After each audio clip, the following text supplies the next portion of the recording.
Anagai, assalamu alaikum. Welcome back to the hot seat. As you guys can see, try and besona, but Mahaa munut on duga on a video call. So ma ampur hold on then.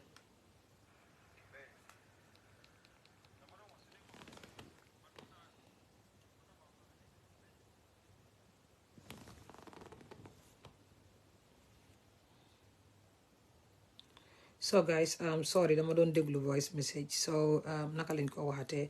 I've got lost there. So I'm in choice from Neka. Mahaa does not want to cancel because fans are me call like that. So he feels the need he can still do it over the phone. So dama call Mahaa ñu def hot seat bi what dafa nekk on the phone. And this is where we will have to get used to some people being questioned over the phone. So ma call Mahaa nak. Mahaa mu ne bugul leen a disappoint ndeysaan. Ah? Yéen gis ngeen Gambie artiste yi nu ñu leen bugguñ leen yéen kenn sax dañ bugg a sóo bi tamit ndeysaan ah seen sista Oren rek ñu ñëw toog fii Mahaa nakam hello yaa ngi okay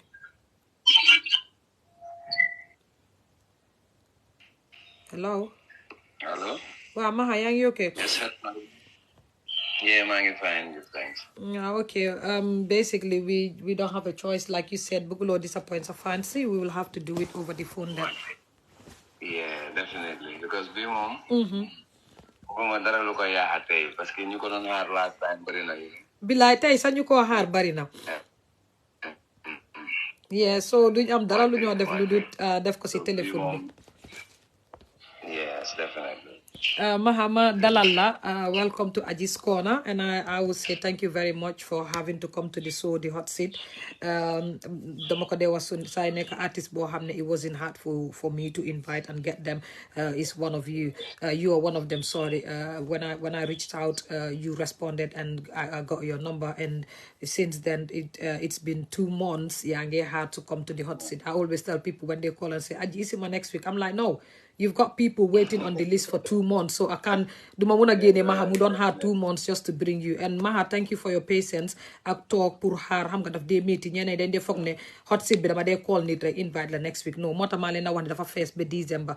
So obviously I've got people waiting until December. Mahaa, mabaylang a new audience, new start show be.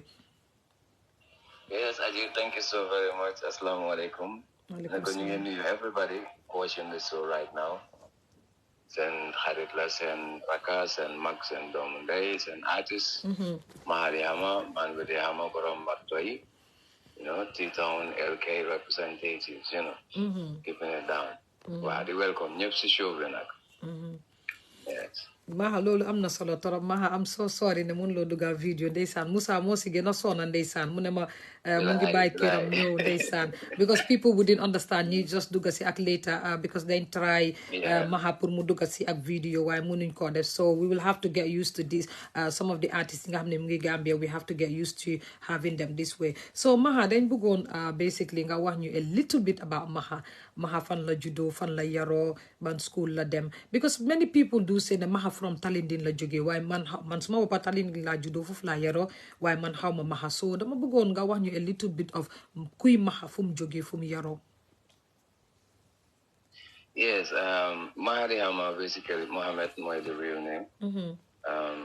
Born in Latrikunda, German, Ghana town, but raised in Talinding. Torokono. Till I defaced from nursery school to primary school, you know, Talinding primary. Then went to Daddy Job Comprehensive, former Pipeline Comprehensive, Philadelphia junior at senior secondary school. You know, graduated in 2010. Then at that same year, must start record, you know, and did my first track called Gum Music. I actually started with a group called LK Elements. We do 3 songs together. From there, I'm move on. Because even when going in there, I told them, playing them, I'll be working as a solo artist because I am into reggae and dancehall. And the group was more about hip-hop. So I was just there as a singer, then definitely chorus, sometimes majority and bass, you know. But then Fuvula actually did a proper recording with them. Then from there, I proceeded on my own. Did my first project called Stress and Pain back in 2014, consisting of 14 tracks. New Def launching being Alliance Franco, and it was a great success. From there, I gave them another project called Ways and Means, because when Luma take into concepts, I'm like, okay, I'm giving them stress and pain, complaining about what's happening in our lives and society and everything. Now, what's the next thing to do? We find ways and means of getting out of that stress and pain or whatever situation we're living in. So I gave them a next project called Stress and Pain, consisting 10 tracks. You know, but when you could release 2017. From there, I started working on my album called Fate, which was dropped last year. You know, so basically, that's the short bio for Mahaa. Guys, you know, Mahaa mo ne lati ko nala judo jaman mu yaro Talinding. So Mahaa is not originally from Talinding. Dafa ñëw sacha suñ part bi da Talinding dumos mu den deka fu. No. I Talinding ñoma yar ñoma won wol fi la dore music, fi la feño. So I am basically a Talinding man same way. You know, fele judo la fa am way fi la yaro. So munin ma gene fen. I'm both sided, you know. Mahaa loolu am na solo torop. Mahaa dañ bëggoon a xam comme yow lan moo tax Mahaa mu jékki-jékki commencé di woy lan moo la def a musician ndax nit la inspire or you just wanted to be a musician? Well, it inspired me, and then suma environment it inspired me a lot because suma mom was somebody who listens to music a lot, and then on the band reggae music, you know, Bob Marley, my one style, Lucky Dube, you know, that was, you know, and then couple of artists like Usain Bolt, John Seca, and others. So growing in an environment where, you know, vibe is all around all the time. My mom, so I'm always beside her, the him attire here, you know. So I get used to the vibe from that. Then a brother called Kemo Jame that I'm living with around my ends. We call him Fireman those days. He was a very good freestyler artist, but I'm like, he didn't get into the vibe 100% to record. But then that new dan over-motivate when it comes to music. He was very good at creating songs and then freestyling. So then a time when you figure go suggestion freestyle, and I said to him, well, I have a song that I would like to sing. Wow. Okay, freestyle one day. Back then I was listening to Cape Rich, one of his songs, give me the pen and give me some paper. Write on me, write off me letter, you know, something like that. So I took that flow of the song, switch lyrics and create my own lyrics. And then put it in there. So I freestyled that for him, and he was like, boy, look at you, this type of voice, Hamma. You need to do music. I'm like, hey, bro, I'm in my way. He's like, no, you have a very, very good voice, boy. And then he started pushing me in.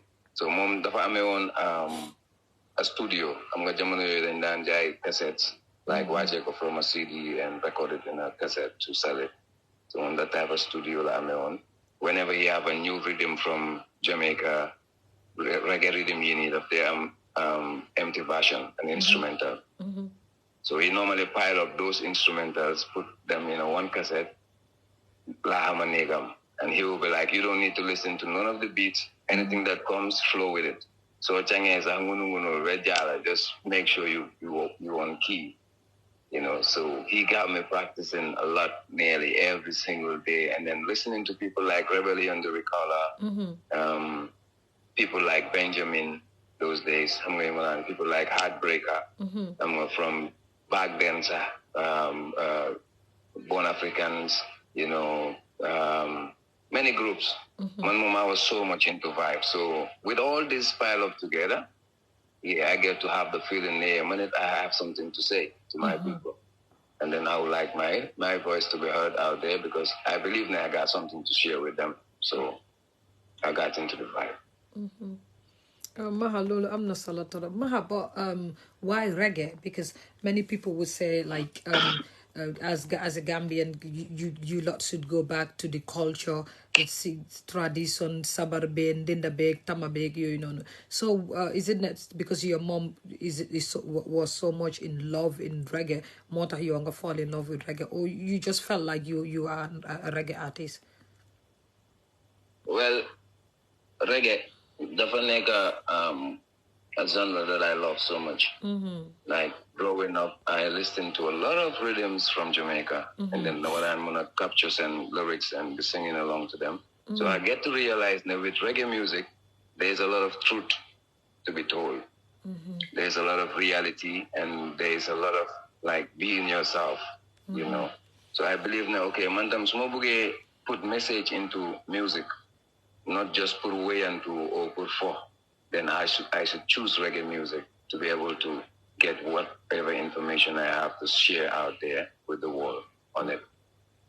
You know, I do other genres of music. Dama def binda hip hop, dama def dancehall, dama def rap mbala, dama def mbala sasi bopam. If I get into a band, a show, pekalam gina def mbala, dama dem change those and rhythm. I can come and do my thing and perform like a mbala artist. But I love reggae music in my heart. And I believe in the fofula I'm gonna express this 100%. Mom regularly talk the binda, and then I have to meditate deep. I have to reason with my mind. I have to reason with myself very well before I give me anything on a reggae song. So for that being the case, I'm like, yeah, this is the thing. This is the way for me. I keep it there. Well, Maha, I think it is good for you find come on the other life. Buma dog like to find our right path. This is where I belong, and know you like what you can do and where you belong. It's really important. Maha, this one is a rumor, and I think I spoke to you over the phone that. I had this rumor about Maha. It's quick to say the rumor, but I think that it is important to say it here before you them further.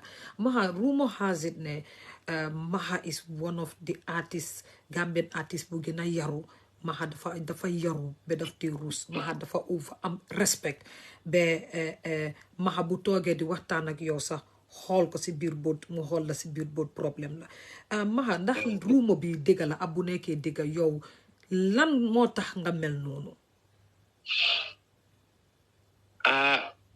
waaw suñ ko seedee de moom dinaa ne dëgg la because nit moom nit rek la mun a doon and then next minute whatever people be out there ñu ngi seede si yow then perhaps that's what you saw them and that's how you live and I would say it all comes from the parental background. I thank God for my parents. And you know, because I came from a family where, you know, we are really, really respected in our society. You know, that the nekana ko hamne moy lolu kuko hamne yeah. Like anything you see in me, 100 of it, or 1,000 of it, more niggas is my dad. Oh bless. You know, my mom the same. Mom says open, I don't you go regular. So soon my SOS. SOS then go down where because everybody comes in there and then you don't know who is who. You know, we share everything together from breakfast to lunch to dinner. Yomi don't make this as well over time chop Others will come from outside and you watch a ball when you take your eye. So you can say no depth. You know, so from the parental background, you know, Nunyu Yare technician, Jangal New School, Jangal New Dara, and then so is life. Perhaps this is the reason why I am who I am today. So give thanks to my parents and the Nyana and you know, Yaga feel all they will, you know, Mona fake is when getting you because they put a lot in us that we can't repay. You know? Maha, bima dege rumor bobo about you. I was like, oh wow, Okay, he is that disciplined. Mota aduna dafa gudda tanka yow da nga fone nit ñi duñ bàyyi xel wala nit ñi duñ dégg wala nit ñi duñ gis waaye xam nga nit ñu jooyee ko lu baax dafa baax te dafa neex man suma boppa bu ma ko déggee I was like, oh wow, like you are one of these artists boo xam ne when I heard that and from Lixin Kan you're the second artist Gambian artist boo xam ne I heard rumors saying this about you because obviously when you invite people be like, okay, King invite key, and people know people, you know what I mean. So I was so proud to hear that. Yeah, they could be the fan now. Yeah. Maha lolu am na solo torop and soko hute sa man dama de wax ne kebe du top dom jabuta between parents definitely most of us they did well by us. They just the amount of discipline they put in us is just unbelievable. Maha lolu mu nekk jo bo xamne am na solo te lu rafet la. Maha ma bëggona ñu bëggoon a xam si show bi Maha yow sa music career nga nekk musicien nga nekk Gambia dañ bëggoon a xam yow yan jaar-jaar nga am si music bi coono yi ngi si am ak yow fan nga foog ne dem nga ba nga xam ne waroon ngaa mun a toog rek nga ne bëggatuma wala toogoon nga sax ne man duma ko mun a méegaan because ñu dee seetaan dañ dee foog ne musicien yi dañ dee jóg rek nekk musicien wala everything daf dee tolloo so nga meññu rek si sa jaar-jaar si biir Gam music bi sis ma ne ko laal nga place de ne ko laal nga place sax de wallahi man I will say ne basically si ay jaar rek tolof laa dëkk depuis bu ma dooree vibe like I started with Stress and Pain. Ma today Stress and Pain mu next day mu mel ni man lu ma woy yëpp dafa dellu si waat si suma life. I am the one who faces it. I am the one who lives it. I am the one who goes through it. Like for real, but nit ñi sax xam ne dëgg kii dafa live a life full of stress and pain. But we still keep the faith and know ne yàlla ñu jaarloo foofu. We do another project called Ways and Means, the same thing. Like you hardly have help from outside. Man, Masman Ninja Nyoko door from scratch. The Hamma's family shout outs. Anyway, they are like from a fan base thingy, new flops and Alice Bitajale, you know, new organize them to events, but I'm doing Muna launches in post project next step, you know, at Alliance Franco. And after that, the second project came, I thought, okay, by now people get to know what I do, you know, and then that project in particular of my teacher like the Stress and Pain mixtape. Because I'm on a reggae dancehall event and I get to see a whole lot of elderly people in my crowd. I'm like, I had all them. You know, for Mary, I buy you know, Afro big, but how comes when I'm doing reggae and dancehall and yet I have this kind of a elderly crowd in my show? I took time, I went back to the songs, and listen to them carefully, get to realize, perhaps it's because of the topics that I choose to put into my vibe, and then keeping it clean so much so ne songs say magdina ko deglu, college na ko deglu, muy imam, muy pastor, anybody can listen to my music. So I'm like, okay, fine. Hence, I'm Nali. What should I do? I have to be way more careful with the type of lyric I put into my songs and the type of vibe I push out there because this is not a eldest in your matter. So I follow that same trend. Madef Ways and Means EP. Mudem Medesudara launching. I have nobody to help financially or anything. The team is behind doing what they do. Madam approach a particular band for the event, you know, and they charge me. Man, diga, man, almost this time around because last time we my charge lot and pay, and then I wasn't pay. But after even they had to take more and give them because I was happy for what they did. So the second show came, I told them, no, what they got this time, there are no sponsors, nobody came on board, and then once more over, like things are really tight on my side, you know. They charged me an amount that I couldn't pay. More than you try put one you persona that DJ Fireman. You dugal si kemenyam. Wah, you know, guy go well things they got munyam tame things are tight on their side, so they can only go for that price. And we were like, okay, cool. So I went to a stage where I was really frustrated, because show me this is that's very to So I met Royal Messenger. He was supposed to have an event a day after my event at Sukuta. So Mungijele a band all the way from Senegal and brought them to practice with him and play for the show. Boom, yege situation. Munama, hey, Raga. No, bul jema sonal sa bopa sa kaya nga utana niye. I've already told them about you. Watana la nyom and give them anything you can give them. You backlash is a show. And I'm like, yeah. Bless. Bro, why I'm sure just a day after my event. Munama boy. Sabi mo gina important because you were launching a project. Man, I just have an event. So practice land, and then I've been playing with them for a while, so we can manage. But yo, try and adjust the sound, sing and practice, go and do whatever you can do to make it show up. I went to the manager of the band, and I explained to him, "Hi, Royal one, you know, so you okay, be worried, sir. Just give us anything that you can give us, and we will do this because you need royals in family. So when you pointed it out, anybody in this family, then we have to deal with you the same way we're dealing with him. So you just see whatever you can offer us." I went back to Fireman and told him, wow, this low.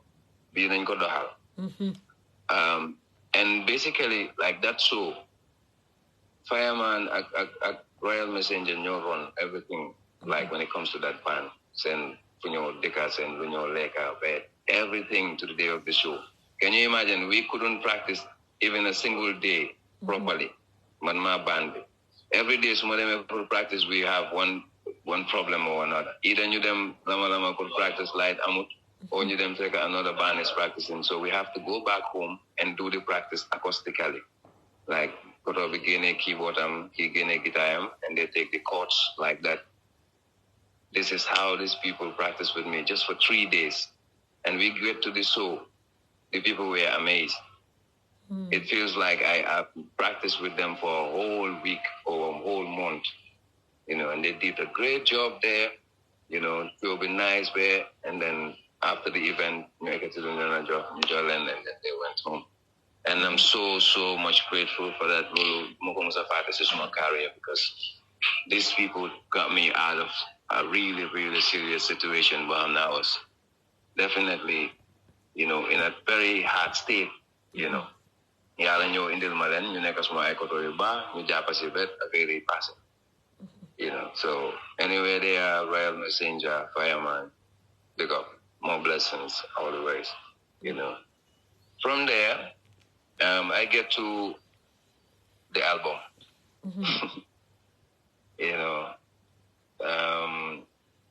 IDOP's music came on. We started working. We have a deal on an album. And then we have everything what they got on that project. All the money that was spent on the recordings and whatever was needed for the album tracks to be done. Momo them sponsor everything. And then Emutsi Lulu, them personally, like he did a lot for me, Then new job album be almost done because we were supposed to do 14 tracks, but I nearly recorded 20 songs. At some point when I go, bro, Manza boy, I've sit for like 3 years. People are starting to talk a lot. When I go now, I want to give them the whole 20 tracks as a project. Hey, let's just choose the best 14. Then the other 6 you can use it for our next project. Then you tackle Silulu, and then we started piling up the tracks. But at some point, for some reason, Yala Emerson Digente on that. Like we didn't complete the project because them then belege this is the should then compile project when you release go, then do an event for it. He got something else that came on. And then more explain on my program, I understand.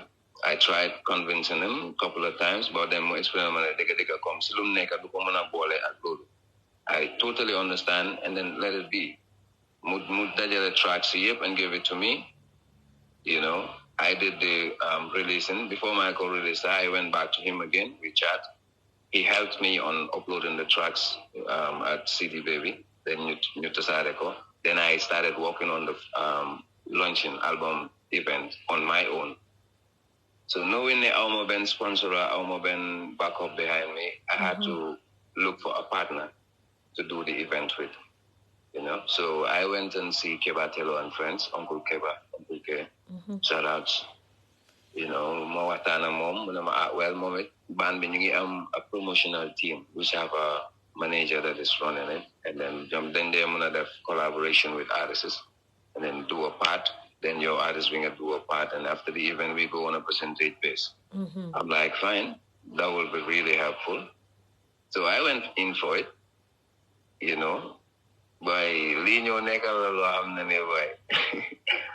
when you practice that way, like nearly a week before the show, and so a couple of days of practice, And then the other, most of the things that the management promised to do on the event, they failed to do so, So, I'm not a guest that I invite all the way from Senegal, Umbre Zion, Moatana Mom, courtesy of Killer Ace manager, producer, Haleli, Moma Dugalal that contact, and then he was the one who, personally paid for his transport for Mora Joge Senegal, Nyofi, So I had to be there for them. Bebala event with the judge, event with New one of them play. I went to this show, yeah. Maduga Gispalazi, I'm like, yeah. Okay, people didn't come out. The turnout was really poor. But then I saw that, like, the people in there were the ones who knows Mahaa and love what Mahaa do 100%. And I'm like, okay, even today, 10 people have been there, I'm going to perform to my utmost best. Guess what happens? Then start play. This is the Rasulud man suma guess we know what I exist stage. Sound man we close sound and we didn't play. What? Yeah. Wow.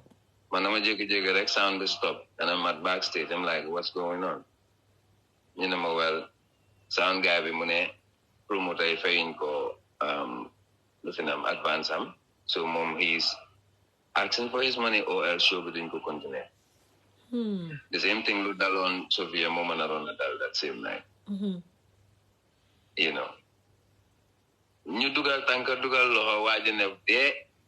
But our next artist, the egg mom, Pogba Mutego. And yeah, I had to pile up every single dime, every single butut that I sold as pre-sale tickets with my people. Oh, wow. At that same spot, we will continue the event. Because I cannot come, Munuma said, and I'm going to all the way from Senegal, event, talk to the backstage. The rest of the people to perform. We did all the practice we needed to do and everything. The Kokunyo to perform, and Alice more to perform. No, I'd rather go home empty, man. Why will it happen? So, Joko, Mutal Sound. We continue. After the event, as you want me to hire on a pass woman, you will smoke as a after a whole album launch.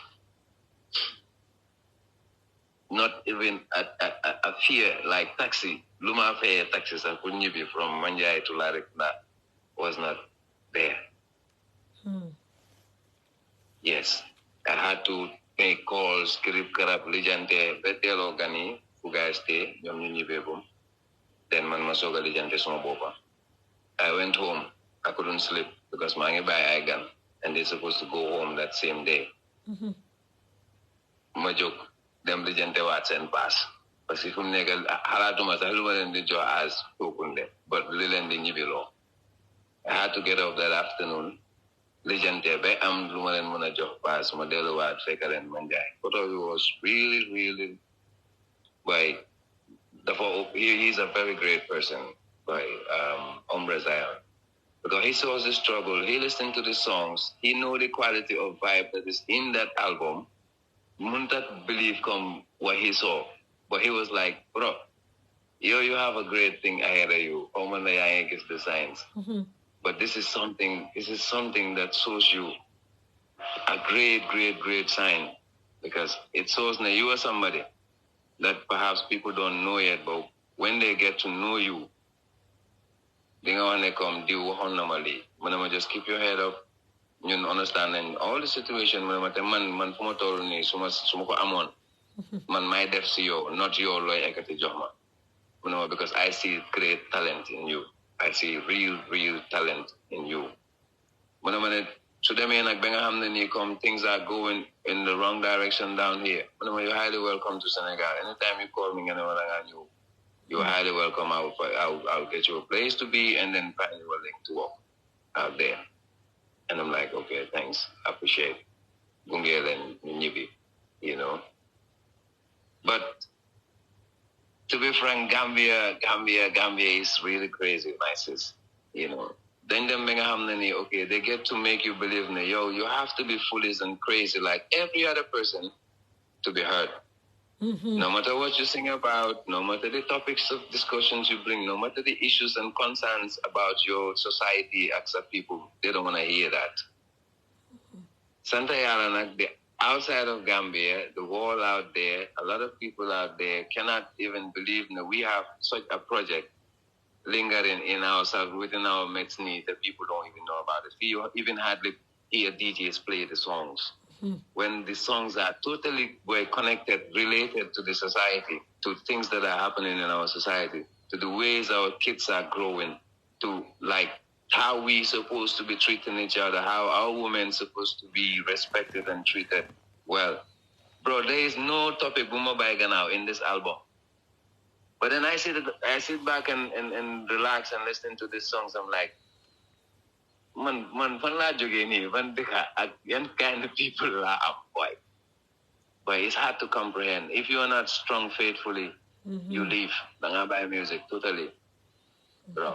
It gets to a stage where everybody will be like, "Mane, dama nga uti job, dama uti benen liggéey because this is not paying you. This is not this. This is not that." But you strongly believe in what you believe in and keep moving. Yàlla def loolu dem na ba passé. I'm like, okay, man. Settle na bena affair. When I sing a song or when I give a name to my project, most times of my top, people don't understand one thing about music, yeah. So in the spiritual, some will think that you were talking about Serintu and nonsense, did it? They got Serintu amna, amna. While music itself is spiritual in a sense, the kind of topics, the kind of songs that you are creating, it's like you were creating this avatar that you were about to send out to the world. And when it's released, it's either them dwell into your fans, you do not that same lifestyle or that same craziness that you're singing in the song, they relate. Or it comes back to you. Then they relate, yeah. Yes.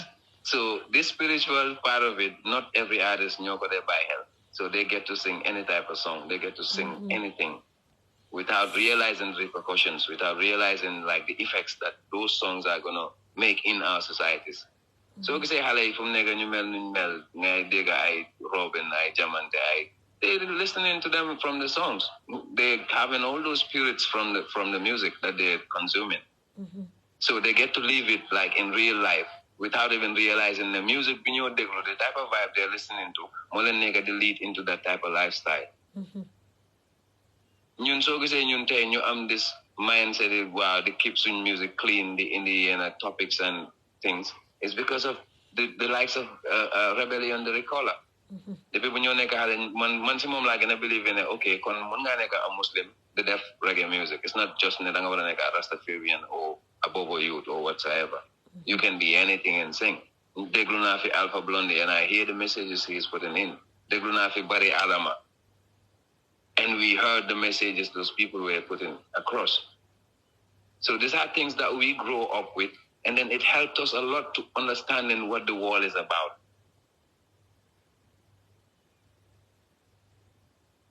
I could be way more than Babs Cartel because I got the voice, I got the flow, I got the style, I got the lyrics to do whatever kind of song I want to do. But lolo ñoruma. Man suma askan moma ñor. Suma dine ak suma culture. Anything that have to be like against that.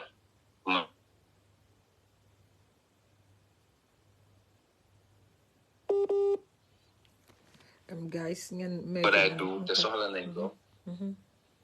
And they shall always be going out for it. And still, there are people in here, definitely, they are 100% in support of what I do. They love it, and they declare support. They always listen to my vibe, and they do whatever they can, to push the vibe. But most of the time, then you realize they don't have what it takes to get your music where it needs to get. The ones who are fawning the vibe, they are not interested in what you do because they are not interested in reality. They are not interested in the truth. You either be that clown, that funny guy, or that saga katinde, or lulane, they nga dem talk, tele elek nelen, I'm sorry. Dama meron. When they have people telling them, I'm fine, lulanjirin, lu hamne la fanjirin sa domi, like go and listen to Halela in my album. Listen to Punditanka. But these are songs that parents can sit down and tell their kids to listen to the song and listen to what I'm telling them about life. Li mo engineering music, man li mo matahajuk, man li mo mata my create vibe. But to tell you the truth, we've been through it all. Santa Yala, I was telling you about this. When I sing or give my projects a title, it follows. There's not stress and pain, it follows through. Mother's ways and means. I'm can't find ways and means of getting out of that. And I'm like, okay, now faith. With or without getting out of those situations, we still be faithful in the come destiny. Like this is how God wants it. And then perhaps we're going through all this for a bigger thing. Because certain things, when they come in your way, we're going to go through tests. Because if you don't go through all this, you will not be able to handle it. So I give back everything to God and say, yes. I give my album title, Faith. Yala tese nama on every side. Behold, nadama ko faroma dem si Sirindi, wala dem si Jalangdi, wala kenen to try get myself into success. I'm like, no. More I'm a success, more I'm a to my life, more been everything that I have to go through, live is more like gonna come my way. And then I keep it to myself. Which gets me going much more stronger every single day. And now I'm like, okay, come next project coming, let's get paid. Malako, yes, I'm giving you the name here for the first time so that the fans also can hear and get to know them. My next project coming is called Get Paid.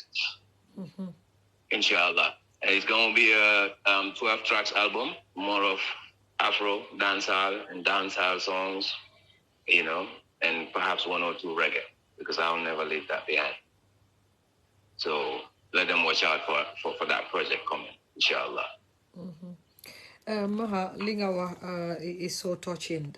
Moo tax ma de wax ne hot seat bi is where you get to hear a lot about your artist and the juicy part of it and the sad part of it, every little bit. And that's one of the reasons why most of them love it, because they get somewhere to be heard. Maha, basically, yow naka nga feel at that point nga am Gambian artist bu mel ni Royal Messenger mu ngi war a ñëw si hot seat bi moom tamit inshallah, nga am artist bu mel ni Royal Messenger, nga am artist DJ Fireman tamit di nga ko ooy artist because si aar bi la bokk DJ la, and he's a keen follower of this page. Nga am DJ Fireman tamit mu ñëw jàppale la. Yow jamono yooyu noonu ak ba tey naka nga feel ne nga nekk ci loo xam ne yaa ngi ko bugga nga am ci teexa mu nekk ñaar nit ñoo xam ne ñu si biir aar bi ñu ñëw feeñu la dimbale la ne la hey bro lii du fi dem dañ koo def te ñu ñëpp a ci bokk. How do you feel at those moments, because tey maybe sa ay morom ñu ngi seetaan waaye xamuñ ne buñ yokkee ci keneen ki nekk ci aar bi noonu la moo feel. Yow nag lan nga go through at that moment knowing that these people were behind you? Dama sant yàlla rek. yaa ngi am noise, sorry Maha, yaa ngi am noise tuuti xam nga fu mu nekk di jógee. Go ahead. Go ahead, stop. Dama si sant yàlla bu baax, because I get to realize it's very important to build relationship with people, like on a good terms, because ñoom tamit xëyuñ rek ñu defal ma loolu. Comme man dama yaaga ak suma moromi artist yi, man like ñu ma xam nañ bu baax li ma wax. Comme I've been with artists that started from scratch and then they blow. The world know them, they do their thing. Ma dëkk seen biir di nekk ak ñoom, di def a lot of things with them without even a lot of people realizing this artist la, you know. So this all the situation started from Bai Babu, Papa Lenti, you know, Trouble Smalls. These are all people that I lived with, and then we shared a lot of things, like even out of pipe, Amwe Malani, Royal Messenger, the same thing. Mom Dunanen out of the music. So I am like that. You know, some maybe mom na mo ko so gise tele la made call. No mo hey some dom you like is tele day. You know, he's a huge fan of him, and then that connect has been there for a very long time. Fireman, na made them bekiram the team attire. Getting them a few more customers couple of times for events and bring me back. You know, so Dunanen Lubari Magnum before you get that stage. So when I reached that stage and they did that, I was so grateful and I was really happy in the year. Come Nitereka am solo, yeah, boy. Come fee can amot nyunyib then they japale one day in our times of need. So one needs to be really careful with how you deal with your elders, especially. Man like nyibla just cheer. So maneke so matolo raka damala just cheer raka be mutsik. So matolo magmajola chiri magbe mutsik. Man damoko ban I can hardly call my brothers with their names. Oh bless. Nyom bro like koto bro. It's not like I don't want to call your name, but Rusnala always a too direct. You know. And it's not just them there. Coming to this event, the Faith album, Pisces does not offer a whole tour for free. Jama sound system ambi create alma nearly 6 to 7 shows you have nani butut fayomako for the sound. Instead then they them show be flaps and we gain a from his own pocket and give us. So man maximum stakeholder in the industry madara lumaren wa channel len wallahi amut ken ko xamna ni comme dunda nañ ma soxla ko o ma nekk ci tolof mu setan ma. So it all comes by the relationship with people. Sanite, like nidal, no matter what you do, fair nite jitu, you know, in anything you do. They got no book of music, no book of anything, but then with this respect, it earns you anything in life. You know, man lulagum. So man, I was really glad and happy to see that suma I natango nyonyo japasili make sure that it happens. So my first video was paid by Babu. Is it? He pulled out $20,000 from his pocket and paid for my video. So man, I'm the knees come. Yeah. So what do I'm just like? We talk about it. You know, Trouble Smalls Bumadef EPB getting a Talis Unima from his own pocket. Nevertheless, Yoko is a preparation because he wasn't around to help with certain things. But if I'm put call manager and be bole mom Joko Halis Ninamokojo for that event. Papa Lenti the same thing, you know. So man, Santa Yaradal, I thank God for the people. I thank God for, you know, my elders in the game because Kunekarafa Amfoma Tolu and then they help in a lot of ways. Rebellion the Recaller is one of the like greatest out there. They cannot give more courage to keep doing what I do because we talk a lot of the glue songs and then he advised me a lot in the game. David Spliff is like a twin brother to me. And when it comes to dancehall music, the whole Gambia knows David Spliff and what he can do, you know. So this is something that yala monyo binde ni dal. And Nusante ko yala bu baha. This is grim to make everybody out there ko hamna ni musna japati Hamma's thing in any way. We can't thank you enough. Wallahi. You know. Maha li nga wax am na solo torop xam nga ba show bi commencé wax naa la ne rumo wax na ne Maha dafa yaru te li nga wax rek mooy loolu nit ki daal lu la yaru baax tabe mayut yara deku ñàkk kilifa mel nu la neex du la ko may so yow yaa ko yeyoon Yeah, definitely. Yeah, num tuda uncle Cheikh Tidiane Samba mu ngi fi the same thing la doon wax moom mu nekk artiste boo xam ne am na 40 years si art bi lii la doon wax keroog rek ne musique bi nga woy noo ko woyee kooko seen ak nanga mel as an artist or individual ak fa nga jógee ak ni nga comporté sa bopp is very important te ñun ñëpp moo ñu mag te njëkkee ñu si art bi si samedi bi rek la jógee wax loolu noonu fii Mahaa dama bëggoon a xam like ñu bëggoon a xam comme yow as an artist because duma mun a wax keneen yow as an artist because Sophia Bass bi mu fi ñëwee tamit wax na ne moom it lanchinam bi pour am sponsorship sax problème la woon ak moom fu doo bu mu dem nok duñ ko nangoo uyu te am na doos yoo xam ne dafa njëkk a nok sax keneen ñëw nok ñu jox keneen kooku te bàyyi ko moom Mahaa yow as an artist comme jamono yooyu noonu naka nga fiiloon nga war a dem si place boo xam ne fiil nga ne kii mu ngi support many artist nga war faa dem kom-kom bunta mu génnee la yow ba tey nga gis ne mu ngi jàppale ñeneen waaye yow jàppale wu la fiil nga ne ndax dañ war di jàppale artistes yi ñëpp nekk benn wala farfarloo bee taana bi dafa war a bàyyi ak yow naka nga fiil si jamono yooyu noonu.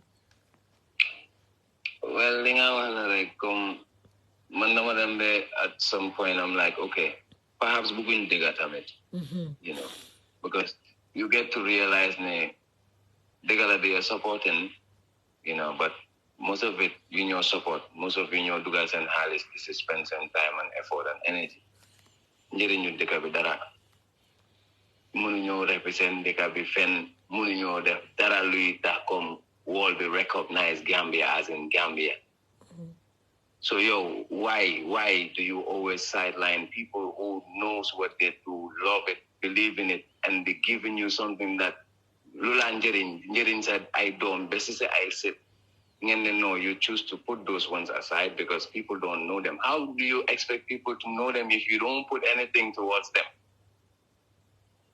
New people will know you ngeen nekk di sponsor ñu dañ eew rek people bi xam leen no dafa am ñu jàpp si seen baga teete leen bañ egga fu ñu egga but if you were like okay kii I'm a good crowd or I'm a good follower or I only hear him from time to time so I'm not gonna put my money or efforts in him because duma indil njëriñ or duma indil crowd or whatsoever yaa ngeen na sa boppa so man I get to a stage where I'm like, fine, this is what I do. Anybody could go buga digga, and buga sa askan, like buga whatever is coming out there as in music, pusa askan muneka lu set lu injirine, then you should be looking back again on where you put in your money.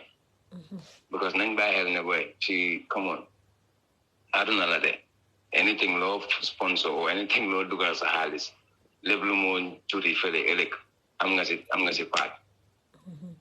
If you were to put that money into the conscious ones, the ones with message, the ones who will help regulate and guide the children to the right path, then you whatever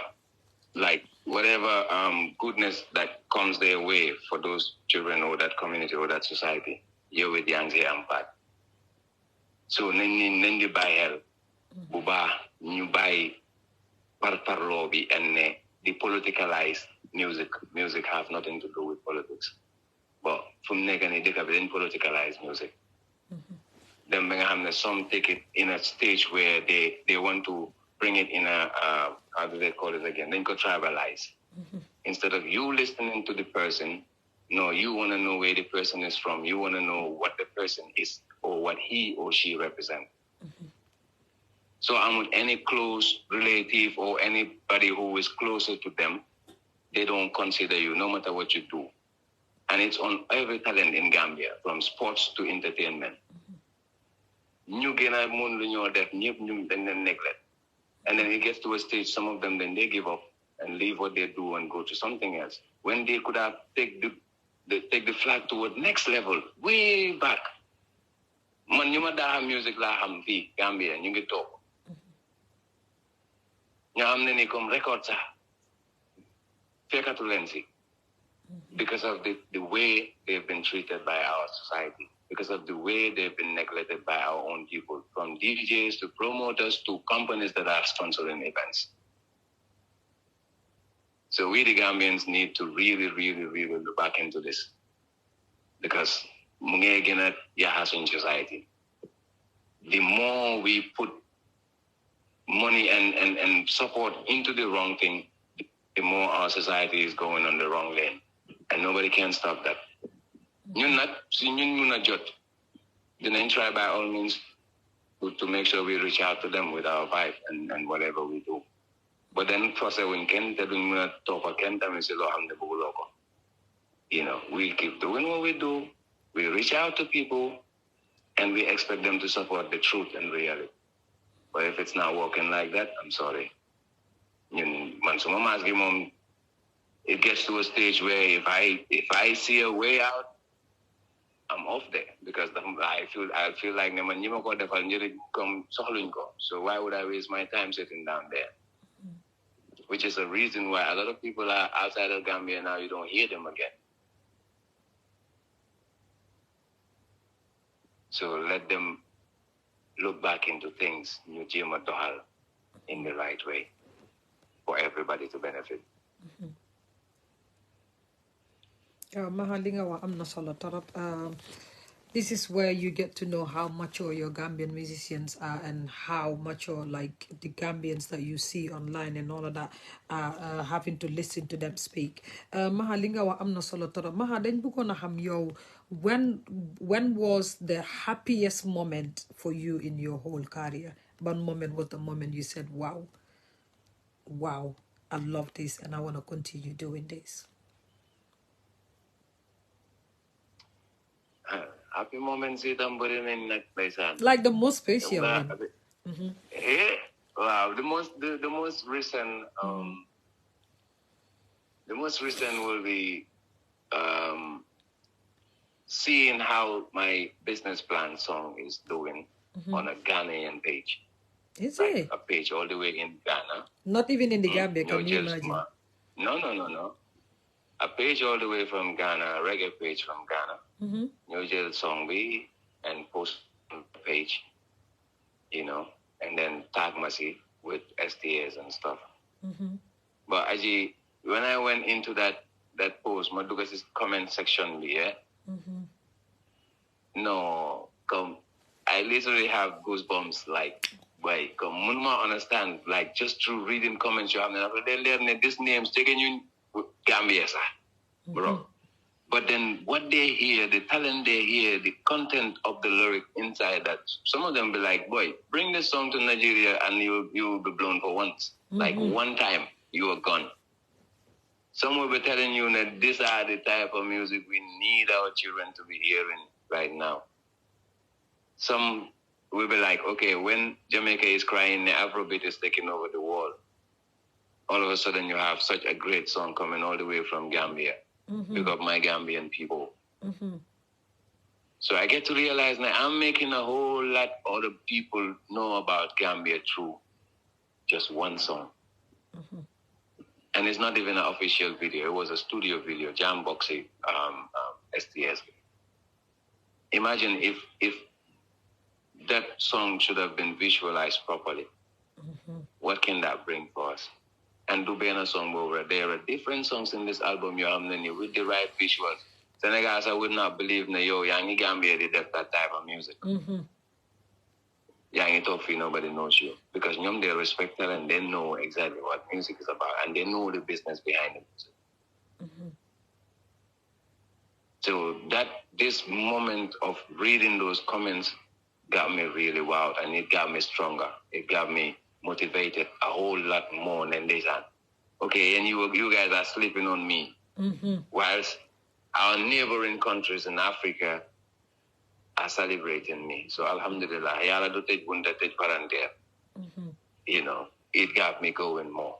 And that video right now, it went up to 99K views, Oh, wow. 1,000 share and 3,000 plus likes and love, bro. Luma musta am si suma ben video. Man personally. Hello, Mr. Amsabir Dekatamit. Yes. Wow. From another man's country. So alhamdulillah, we're still here. Okay. Perhaps someday they will realize and they will come for it, But we're still here doing what we do, doing by, inshallah. Maha lolu am na solo torop like this is why I said man I think I host this show as the presenter, but again man, this show I enjoy it more than people do because I get to know about the Gambian artists and the thingy that you guys went through and like Hamlin in passing, because having to listen to your story, I look at you and I said he deserves better, and having to listen to you, I'm like, your people should have done better and should do better by you. Have it just imagine like someone just wrote same on us and same on us, even me sitting here, because we could have added something. And so si handor bi ndeysaan lixin sa yaru si handor bi mu si comment section bi, and comme lu ma ko waxee rek yéen ñaar moom balaa ngeen a ñëw ñëpp wax nañ ma ne lixin dafa am yar, Maha dafa am yar, Maha mu am solo trop moo tax ma ne yéen you people should be heard, because ñun dañ leen dee gis rek gis Maha muy post gis leen ñu fan ne yëpp a ngi tolloo kenn xamul lan moo nekk the story behind you lot, like seriously these are things that we need to hear. Gambian bi toog mu rus mu gàccelu mu xam ne ñun dañ fail suñ bopp ñu fail our people. It's sad. Definitely. Very sad. Maha, I'm solo to the mother. I said to myself, you know what, you lot should be heard. To definitely. And if there is a channel, a voice, and now social media is very strong. If your message should be heard on social media, why not? Maha, linga wa as an artist, I'm not solo to the mother. I think that question was not even written, but having to listen to your story, I just wanted to give you that moment that you celebrated in your career. I'm solo to the, yeah. Yeah, definitely, Maha. Maha, again, you as an artist, nga nekk artist boo xam ne you're multi-talented, because we do hear you to the sing in reggae songs sometimes, and sometimes we do hear you rap. So naka nga de find it that elements to balance the rap and the reggae between? I'm a songwriter. I'm a lyricist. Yeah. I've been writing songs for different artists, for different genres. Man, personally, and I like reading a lot. You know, like even after school, I do read a lot. I do a lot of research. You know, so vibe mom, anyhow, no manual I can vibe to it. Binana songs for rap artists, banana songs for hip hop artists, banana songs for Afrobeat artists. I even wrote a song for Ambala artists. You know, so man, Damaneka, this multi-talented guy, born whatever comes my way, I find a way to blend in because I love music. Like the move, I love music. I love music. I play a little bit of acoustic as well, but I'm not that very good in it, you know. And definitely music theory in school, like for 4 months, and then get into practical. So I get to understand a lot about music law. I'm definitely blinded, like without even knowing what I'm up to, like from keys to chords to chord progressions, you know, and a lot of other things you have many musicians should know, an artist should know, like as a foundation before I even get to call yourself an artist, you know. But you know, unfortunately, Gambia, like a whole lot of us will just be singing blindly, you know. I'm then talent, we are a man, and you talent when you want to create songs and sing, but you hardly even know in what keys you singing, or see yan chord nganega, or what you even doing with that vocal, even though you know it. So it brings a difference when you get to realize, okay, man, this is what I'm doing. I'm singing on this key. I'm going through this key progression, and this is that. It helps a lot in you being more creative in what you do. Man, I only need a beat. If it's a hip hop beat, I get myself into that rapper stage, you know, and then rap. If it's dancehall, I get myself into that dancehall mode and then write dancehall. If it's singing, I try. Shout outs to Barham. Bro, why you want to have a person because there's this something in your voice that you are yet to explore. So baseball nango could explore that singing pattern of you, right? wall with Degala. Because sometimes when I thought I wish I have the type of vocal you have. Because I have this mixed voice, I can do a lot with my vocal. I can go deep, I can go sharp, I can do a lot. So I'm not lumsi gis dal, but feel I am DJing more or rapping more than I do in singing. Which I am truly looking into, and then perhaps inshallah I'll be coming with something that you will be happy with very soon, inshallah. But then when it comes to creating vibe, like if it's hip hop, I got my mindset into the mood of hip hop because I listen to hip hop a lot as well. So I can write. If it's dancehall, the same thing. If it's reggae, the same thing. So basically, yeah, that's how we get it done. So Maha, like an artist like Barham, mu war la déglu and tell you he thinks the way I'm gonna danga war away because he wants you to do a different song. Lula wara muna tea all this while to give it a try. Is it that because Bugulo shift from reggae to something, or you're just scared to take that route? So what's stopping you? Actually, reggae, the Lumins is singing this. It should be showing up in the reggae more because reggae you need more singing. But society and most of my fan base down here, come to Malawi album be like. But when I'm at the stage, even my own people will be like, boy, bro, boy, no way, boy. You need to entertain people, not to be preaching people or the newest problem terrors because everybody is stressed and everybody wants just something to ease up their minds with. Man, when it comes, like someone gets in mood and I feel like we're gonna end up bigger in songs like that. I give it to you. But topics you want your man lula they create and give to you. And then when it comes to the reggae, it's kind of boring to them. So they always want you to be into dancehall, this, hardcore dancehall, and then bringing words, styles, and playing around. So basically, dancehall, Mama gonna keep from singing more. Because when I want to focus on reggae 100%, then yes, Lubarham they were known into not hearing me sing 100%, but it comes gradually, and you also need like a band to be practicing with like every day. I need a personal band of my own. To be able to bring that out, that naturality in me, 100%. Fee, you hardly have that. So play life is once in a blue moon. And you hardly have places to go and have jigs or pass through. But now develop in certain things. So it's basically that track, but neko nedama take good advice or so gise ma repeat a fee is because it's still in my head. And I have it in my heart. Yeah, Maggi Lumwa is true because sometimes I do certain things in a song. Then when I talk to someone, why man Musuma we need it. I've never used this vocal before, or I've never did this before. But yet still I know yes, it's in me. So what to like budget inshallah and then go explore. Maha loolu am na solo torop Maha dañ bëggoon a xam yow as an artist gis nañ ne music is very expensive and part of your story if su la nit dégloo ak xel moo tax dama dee wax ne wax doo ko lekk danga koo déglu su la nit dégloo xel dina war a mun a xam ne yaa ngi wax foofu noonu ne you went through so many financial difficulties so Maha at this point woy boo war a génnee war ngaa mun a am visuals but also mu support and boost up that song for people to even fall in love more with that song. So at this moment, like financially, how do you deal with every song or any song that you will have to come up with release and visuals I want to sit up and knowing that those videos are literally so expensive? We're struggling to tell you the truth.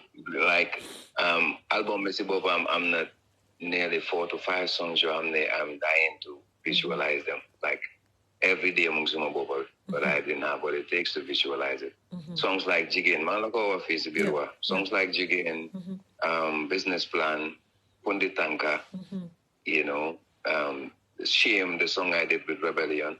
These are all songs that needs to be visualized for them to reach their potentials really fully. But then I don't have any ways of doing them. Right now, the songs that I'm doing, okay, some music, more negative phones, some music at the moment. I write songs for artists, they pay me. I put that money back into my vibe. Producer side, most of the time, Santa Yala on that side, I have producers out there in Yohamne. They really love to work with me. So I have my own studio back home. It was provided by iDocs Music, shout outs, original microphone and a sound card that I have in my room. So I normally record myself raw vocals and send it out there for mixing and mastering. So Bobo Santa Yala, I'm not spending that much in it. But when it comes to visuals, I only have my brother backing me up, who's Cool G, you know, in W Production. Shout out. Key Moy, the only person whenever I knock on his door, not even with a dime, dafa jóg by soxlaam yëpp mooy fay pass bu ñoo demee fu ñu war a sutee mooy def anything that it takes to make sure that the video is available. From my stress and pain mixtape nag up till date, mu ngi si loolu. Saa yu ma amee daal dañoo ne ko bro bii la am ne mu ne ay son su ma ne ko jalu ko sax boy nañ dem boy nañ def lii. Yeah, this needs to be done. This needs to be done. But sometimes I'm there down because I feel like there is a lot that the video needs that I cannot provide, and then some of them in a couple therefore he will want to provide them. Or even those who got amutsa, that go for diligent or to find ways of making it possible. So I run away. Somebody saying, okay, it's a simple video that we can do with a low budget. Yes, I go on with it. New defco anything luma amma joko mudugal posam, and he never charged for anything. So shout outs to Cool G, Mohammed Gomez, you know, anywhere you are. Another other face a whole bro. You know. Mahaa loolu So go ahead. No need for them that's it, you know. Mahaa loolu am na solo torop. Mahaa, rumor has it many Gambian artists behind many Gambian artists besides Gambian music bugulena def anything loo xam ne is like another job like many Gambian artists and soo ko seetloo many of our artists si music bi rek lañ focus bëgguñoo jàpp si leneen loo xam ne it would bring an investment boo xam ne danga ko dugalaat si biir music yow at this point comme ne xam nga ne like you're literally struggling financially with music the whole thingy because it is expensive. So is there anything loo xam ne beside music you're doing, and why is it there's no other choice but to focus on music and music? Man, I've been into business all my life. You know, I'm like from Stress and Pain mixtape. Duma do Stress and Pain mixtape. Dama de enu suma bag de jay I spray I roll on sample. You can have they do from care to care. I'm all buy lolo. Because my people don't believe in us. Man, as a Gambian, someone do get and be killed. Salaam alaikum. You know, massivity. Or else you fail a price for amnani. It's like yo dang de bugat saga borom sa purgina because of define ida dang ko saja o sa broda mo juga Europe in the ay bagas nga jele ko fa di see anything lo si am. When the other people from other countries will be coming and selling the same product for a price bo amne yo mi Gambian mi do ko nyeme nyalaaj because of land hey bro lo was share boy mo fail a very foolish price. So, boy, then a boy, your job, but there is a lot. I mean, us Gambians, we need to check into that because I've been into that business for so long. We might never buy you more totally. And right now, as we speak, I have my own shop.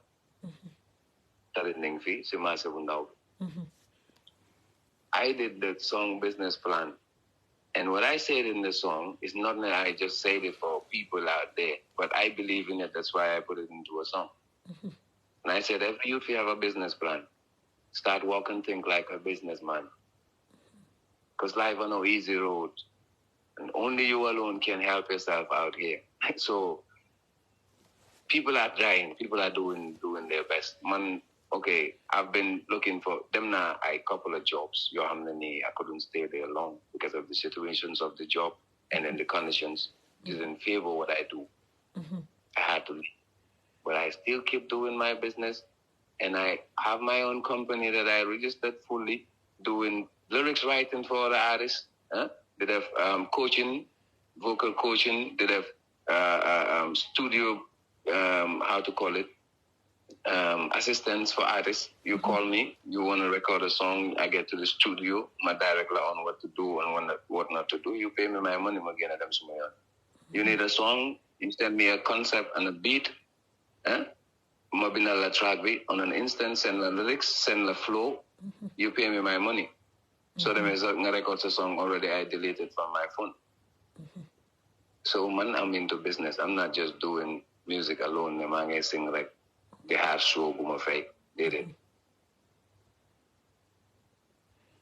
Maha am loolu am na solo torop seetaankat yi ngeen déggee ko noonu because am soo ne ñun ñu bari we always say ne oh Gambian bi dafa lazy or Gambian artists beside thingy they don't know, and this is where I even know ne many Gambian artists they've got their phones up, some are doing the taxi beside the music. Thank you. Yeah, here we get to know all of these things because daf dee waral mun a leer tamit comme nu ma ko waxee hot seat bi la nit ñi dégg ko because booy explain sa story te waxuloo ne man doon def li wala def naa le who would have thought ne Maha was doing a business boo xam ne spirit la and all of that but comme ni nga ko waxee rek mu leer si public bi Maha rumor has it ne Maha is one Gambian artist who is very addicted to weed. Maha cannot go on stage without weed. It's the hot seat. Harama jekal sama question bi rumor has it that Maha munta egg stage without weed. Maha munta binda music without weed. Maha relax dal su stone rek la weed relax de gena si bopam si the guy there now. So stone si they just relax again now. So Maha so then bugoon a xam ndax lii dëgg la wala du dëgg ndax yow you can go life can go on without weed. Obviously, boy. Yes, but it's not like me. I'm addicted to an extent where if I don't smoke, I cannot do what I supposed to do. No. Social like I've quitted smoking for months and then went on that stage and did way like above what I normally perform. They didn't realize, they didn't know. You know, so it's personal, it's a private thing, it's your privacy, you live like that, but then that doesn't mean it can have any effect on my vibe. No, and this is natural to me. With or without any substance, I am a full musician and I do music. With or without anything added. Yes. Maha maa ngi gis ne ndeysaan suñ viewers yi jugee ree si suma question moo tax may leen fii hot seat bi la fii ñun ne la artiste bi de suñ déggee ruuma bi li artiste suñ ñëwee nga ba tere fans yi gars yi dañoo yaaxa der de ay yaaxa der rek bu leen déglu de bu leen déglu moo tax ruuma bi ñu ne indi gars because jooyee nañ ko mu set Maha basically this one is a rumor again. Rumor has it ne Maha amuloo a manager. And so Maha Amud manager, we want to know if this is right or not. And rumor also has it Maha Amon a manager, why manager be contributed a lot in destroying your career or couldn't move you to some part. And yeah, rumor like that. That's why you need to clarify because it's a rumor. It's not something that is fixed. So Munga clarify Bobu then because it's a pregnant question, then you continue to see rumor before. Yes, at the moment, I'm any personal manager that I'm working with. You know, I have friends that I'm working with as you know, acting managers and stuff. Like the rumor said, I had a manager. Yes, we were working together for 3 years, and then honestly. Do money more than is my career or more waste my time. No, it's more role than my to into my friend. I think because delaying some music from one stage and take it to another. You know, working as in Utah, all these collaborations that I had today. Working as more what else? Actually, he was my producer. It's not about managing. He was a producer and a manager at the same time. Yeah. So Malako was it Dorenbe. He did a lot of funding when it comes to the tracks that I put into that album. And he was personally mixing those songs and mastering them, you know. And trial number fee Tuki once. We went and got rejected. We were on a appeal. But then Corona we knew and then all borders were closed, so we couldn't do that again. You know, so Mudembe at some point, like I explained to you, something that came up, he couldn't continue, and then we part ways. But we still in communication. He's still respected as a brother, and then he's doing his part. But we are not working anymore as manager and artist. But we still in contact as brothers and doing our thing. Oh, yes. So Maha, which means that at this moment you don't have a manager? No. So are you working on getting someone to manage you? Yes, if I see anybody who's interested and knows what it takes to manage an artist and would like to work with us, yes, of course, it's highly welcome. Okay, perfect. Yan ko diga say Toure, I think that you're mi fi nekk di baku ni, I think you can do it. You might as well contact Maha and take up the job. Why say me dafa nekk si Maha sa project bi dafa nekk si internet bi fii di wax ba project bi mu collapse lu leer la man mi la man mi wax fii ni lu leer la but Maha, the reality mooy I just want you guys, a lot of you guys, to get female managers, because I just believe that we women, we've got a power that you guys don't even know. You guys underestimate us, but like we can push you guys. Yeah, you underestimate you underestimate dama gisut rek, but then if actually, like even before my job at my previous manager, I always had in mind I wanted to work with Mariam Gassama. You know, back then we went into vibe, and then I saw how she was into the music and stuff. We're gonna really promote management, but at some point, for some reason, I didn't reach out. You know, yeah, but I always had in mind that with a female manager, we can reach places, we can do a lot of things. So you see, keneen na leen a xeeb waaye du Mahaa Hamma te war nga déglu jigéen na la leer ne yaa fi gën ay waay Samba yow mi jigéen non Maha bol balaa ñuy dem nag ma ko woyal boobu balaa ñuy dem ma ko woyal na la leer ne yaa fi gën ndax budul woon nag yow fu nu jëm balaay am nag ay waay Samba boy Maha di daa jooy Maha, I'm having so Mariam Gassama Bini, is she still in the Gambia wala mugi outside, and what better lan mola neka di stop from reaching out to say, hey, how are you, I've got this on the table, what do you think? Lose on in contact for a while now. How if she is still in town or not, you know. But yeah, it's possible now I'll have to reach out and then see if she will be interested to work with us. Well, like I said, like it's an open invitation for anybody out there who's willing and able and ready to work with us. You know. Guys, yéen a ngi déglu hot seat bi is an open invitation for whoever thinks that you can manage Maha. But Maha, like man, from my experience, I would tell you, like if you think that you've seen someone nga hold boroma mu doy la nga feel ne, even those times nga feel ne this person can manage you, reach out, because man randomly is when I sit this January artist boo xam ne bu Gambia laa ko xamee, the last time they spoke to me was in 2017 ma jékki-jékki rek a message randomly, hi aji nakam yaa ngi cool, and I was like maa ngi fine, and artist bi wax ma lan moo tax mu contact ma, and bingo, here it is today. I am managing an artist. So I will tell you, wherever Mariam Gassama is, send me a number of Mariam Gassama. I will take this step for Maha. Ma, so nega ragal ba ndo bi nak nga ma li la la ni. No, du ragal sax. Wallahi mu ne ko du ragal sax. No ma Mariam dañ ko contact de. Si lan la ko tollu, you know, ak lan la si lan la nekk at the moment they wara mën a pick up jobs like that, because you are managing an artist is not an easy task. You know, so one needs to consider what the person is into and you know, situations and before you reach out for certain things.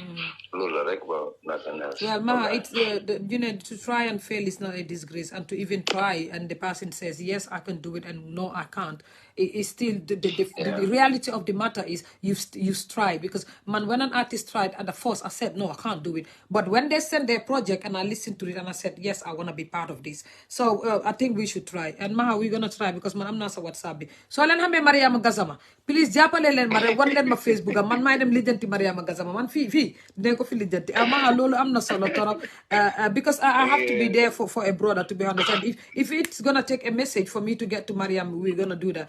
Maha, yaa ngi doon liggéey ak rumor has it ne yaa ngi doon liggéey ak people called dub music, and there's rumor has it ne dub music is part of the people that destroy your career, and if yes, let us know if this is a rumor. Anyways, like how? It is a rumor that dub music is part of the reason why that destroyed your career. So if no, if yes, well, sorry, it's I don't know how did this. If yes, you can let us know. If no, how did they contribute in your career?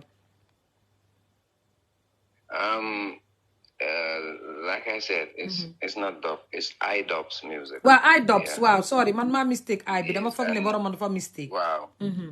Wow, but for what they're saying, man, I don't believe in that, and I don't see it that way, Tammy, because lépp lu ma la fi jóge experience about the manager you were talking about the project that I had, it's all under that same iDubbbz music.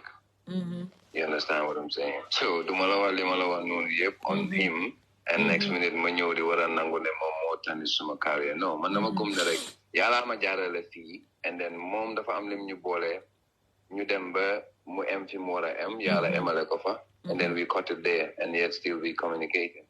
So whatever the people might think ne come lulu more waste suma time or more def whatever, well, perhaps ñoom ñoo gisee noonu, understand nga? But then to me, I strongly believe in faith, and I strongly believe in, ndogali yàlla. Nit ki sooy àndaa moom be, like, it gets to a stage where you can go again, then follow the nobody can do nothing about that.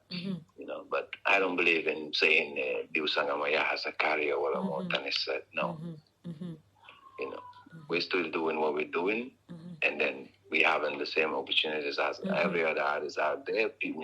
People be hey, man sumawa da man Gambia ñoma gina. Ñoma baña déglu, ñoma baña déggal li ma def o bañ ko support. Well, even though I have people in here, at least, alhamdulillah, they hearts, but then they didn't have what it takes to push it to a certain level. But then not about management or about any other company. Because if my people were in support of what I do, my other shows, new again, and new Degrusuma message, they could share, they play like songs here everywhere, then they would have not said that about me today. So. Maha, lolu amna solo torop. Maha, another rumor. Maha, rumor said has it ne Maha dafa am respect yaru ba nga xamne daf dee bàyyi nit ñu control ko te nit lim nice, too nice to people ba ñu ko dee control, played a great part li tax tamit music am bi demut. Is this true or not? Nit ñu control ma as like, because it does not go into details. It's just said you're someone who is really nice. Because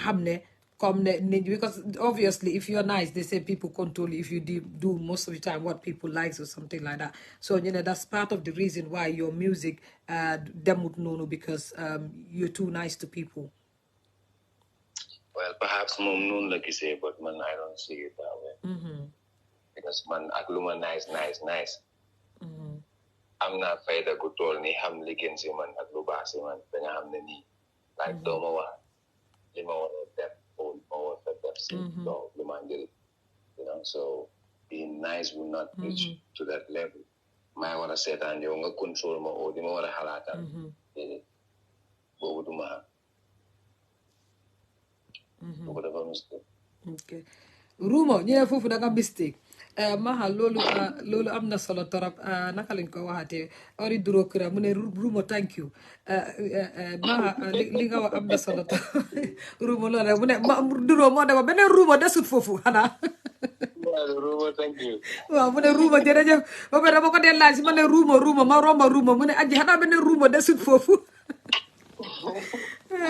mu ngi seetaan nag ndeysaan mun laa big up di big up rek xam naa because maybe mun loo gis comment section bi but he's been sending sound out from when he came in.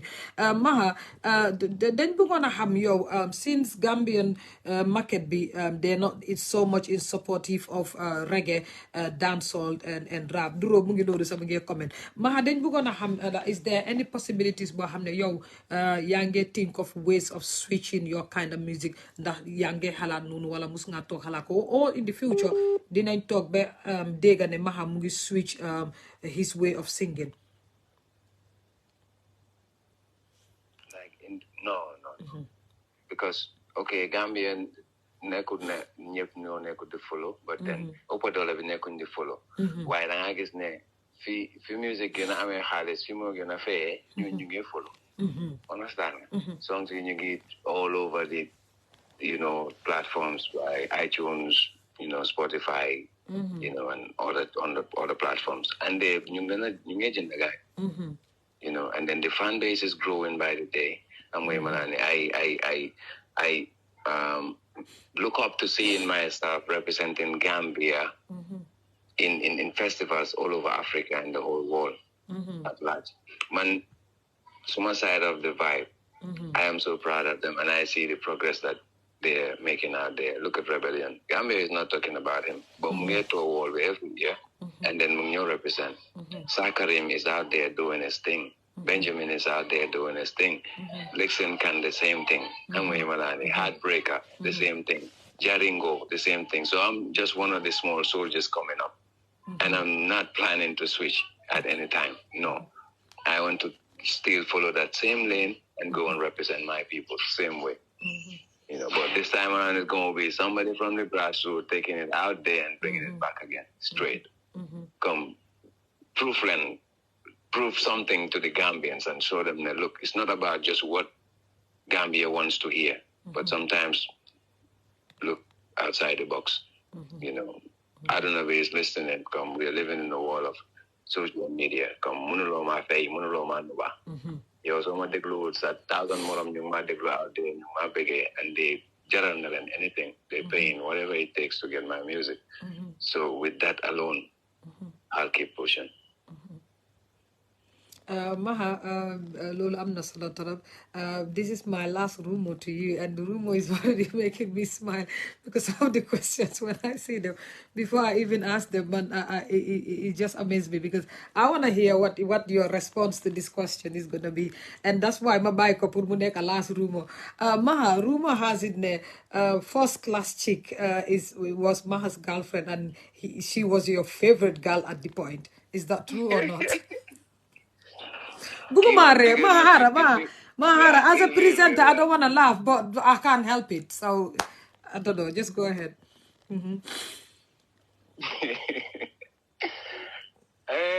Yeah, wait. Okay, let's say, Digala, she was a girlfriend, like Exla, understand? Doing that ain't nice, but then. Saying that she was a favorite as if you might think like I don't roll like that. So it's yes, it was sorry, Madam. It's all right.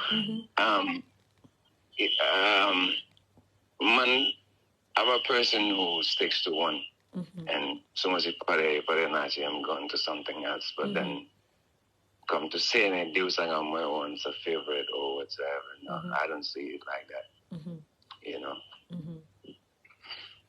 that. Maha, to be honest, you know what? When I saw the rumor, little Maremoy, the mafogone rumor is a lie. That's why I was laughing. I thought it's just a rumor, but I'm glad. I'm glad you guys clarified to say it's true or not. So, Mata Nesan, could there been the question? Sometimes I do salute him because the day when I the question to your have the day rumor, why the day when I negate because people need it. I don't know. You have no fee. What about hot hola? Balanga you. Balanga you hola guys what sit. Sa fancy dina natanga. Ñom de wax ñu ne natanga bu dara sedd. Maha mu ne day ko publier. Expect to be de. Maha expect to be de. Not nice. Maha bi expect loo ko de xoolal Maha du mu ne tànga na mu ne fu mu nekk tànga na xoolal ñu ne bari aji xoolal aji la de man du man de ku dee bi dala Maha expect toon bi Maha xoolal maa ngi start gaañ na ma na tànga de na tànga moo tax ma bàyyi ruumo bii laas ruumo bii moo nekk laas ruumo Maha loolu am ruumo kay nafa em non nafa em de waaw ruumo jeex na am naa duroo kii na mu ngi bëgg a dóor jërëjëf yu duroo kii la ruumo jërëjëf doy na faal nga ya xaw ma ku la indi loolu lii yow it ba pare xagal yow Maha léegi su ma gaa gisee dañ ma def aji ruumo fu ma dugg rek ñu ne aji ruumo ma ne la waaw mooy suma nijaay waaye yow ruumo de moom xaw ma fu mu jógee de waaye war nañ koo lijjanti war nañ koo lijjanti de xoola gaay fu mu nekk ñu ne faya bi bii la gaay doon xaar bii laa leen doon jox pour ñu dem tëddi moo tax mu nekk laas yu muy loxoti garaaw na waaye nag na gaay is in the past so waaw it did say that it was in the past but again xoola gaay ku nekk ngeen seen faya bi Maha bii moo amee woon soo bi moo tax ma bàyyi ko si gannaaw ruumo bi si gannaaw bi ma nekk laas ruumo Maha loolu am na solo trop Maha dañ bëggoon a xam like right now lan lañ nekk di expect from you are we expecting another album dropping or are we expecting another single mu drop and kañ leen ko expect and what projects have you got as an artist or yaa ngi xalaat pour dem tour all over the Gambia dem provinces because dañ dee gis ne artistes yi duñ dee dem si kaw gi tamit pour dem tour and all of that and I haven't seen you done that can you tell us what is cooking at the moment? Yeah, I've been doing it with artist friends, but then it's been a long time now, definitely, because it takes phone to make it happen, you know. True, yeah. Like there's all nobody, you know. So more that lolo happening, but at the moment, I have an album coming, like I said previously, and it's called Get Paid. You know, after all the work and all the faith. We get paid now, and it's going to be a Afro dancehall album mixed with a little bit of reggae. And I have 2 demo albums that I already recorded and packed aside, waiting for the right producer to work with, and then push it out there to the world. And when it comes to events, we are working on a couple of events right now because Mangi an artist that's supposed to come to the Gambia here for launchy EPM called Batistrita from Lameng. So Manko organized an event down at Telending because of our collaboration with Def and we're supposed to do a music video for it when he's around. Then you'd have sort of a listening party down at Telending with him December 2nd. You know, so from there, December 16, I'm working on something off the hook, trying to come up with a strictly Gambian reggae and dancehall platform. It will be on our new host show with the indie kind of a DJ class and artist class just to keep the dancehall culture moving, you know, which we working on right now and looking forward to interested people out there to come and partner with us to make it happen because Bugan and Shinko started this December. Then every last Saturday of the month we do it. So then where I'm dollar we take it to the hoods like can you them check how best we can gather dancehall artists together, a couple of DJs, friendly classes, and then take it to a final stage, and then just to create that platform for the youths because feeling there is no dancehall or reggae platform in Gambia right now for the youths trying to be everybody like they are not focused into becoming reggae or dancehall artists. Instead, most of them are into Afro and all the genres because feeling lulu la nit ñi nekk di play lulu moo nekk di am events lulu lañ nekk di support so everybody want to do that but then we want to change the narrative by bringing something that is strictly Gambian reggae and dancehall and then push it out there so that xale yi tamit dinañ am platform bu ñoo mën a showcase seen talent and believe in what they do and believe it's not just Gambia but then we can do this and sell ourselves out there like how the Ghanaians and the Nigerians are doing with their dancehall out there. Ñun lu ñoo def si dancehall kootaam sax ñun duñ ko def. But why lu tax ñuy war a emal suñ dancehall fii kese o suñ reggae fii kese ne waaw soo ma war a play radio sax da nga xaar ba nga am Gambian time nga soog a play suma vibe on reggae or dancehall.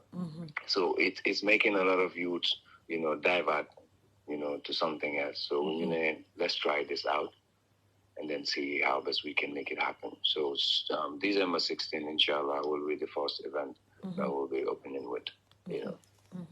Maha loolu am na solo torop at least nit ñi xam ci lan nga nekk ak ci lan nga yëgu Maha of recent gisuñ la on stage performing with many other artists suñ amee events. What's happening there? Is it ne nekkuloo di get invited or because génnewuloo something moo tax yow sa boppa you don't want to go on stage until later? Do want to get him or something. I have an old album out there for a year now. Which people really are looking forward to see me perform them on stage because at least a lot of people get to know the songs. But I have not been invited to come. Okay. They got some time ago, some of them, then when they invite, and then due to certain situations, sometimes I cannot make it to their shows. But then most recently, events you negatively happen, I'm not invited, so I don't go. Yeah, because if we not invited, mom, for them, for cast to young so I'm the new mom, So I invite a personally and then respect the invitation. Yes, I come and play for you and go home. But if I'm not invited, no. I have other things to do, damn it, Maha loolu am na solo torop because nit yi dañ dee gis ne xëj na flyer yaa ngi génn dañ la dee gis si som dañ la dee gis si som so we wondering lan moo tax ba Maha demut Maha suma second to last question bi moo nekk recently gis ne Rebellion Recorder mu binda lu rafet si yow nga mu nekk Gambian artist bu mag boo xam ne at least ku war a mun a gis mu binda something aj ko war ngaa mun a am that pride and joy yow jamono yooyu nga toog rek gis Rebellion binda lim binda ci yow naka la loolu méegee nga feel as an artist ak lan la wécci ci yow. My living legend. It's my mentor. I feel so happy and joyful. And it gets me believe in myself more. It motivates me more in a year. Look, you're on the right track. Even though you need to more you for now, but just keep doing what you're doing. And perhaps someday a lot more people will get to realize what you do. Because so then I'm told me Rebellion the Recorder. Definitely. With the height of his vibe, with the knowledge and the experience and all that. More have been something like that about our song together. Then it's not about favorism or whatsoever. He's saying that straight from his heart and he's telling the people exactly what he feels. So I feel so proud about it and being supportive to the younger generation and for paving the way for us because like I told you before, man gonna make it for man know the way certain topics in reggae, especially when it comes to my religion. Because Simo Blandika Dege, praises, songs that have to do with lyrics you have so having a person like that, endorsing what you do, alhamdulillah. Ñu ko sant di ko gërëm di ko ñaanal fan bu ko ak wérle ak famille ak anywhere he is,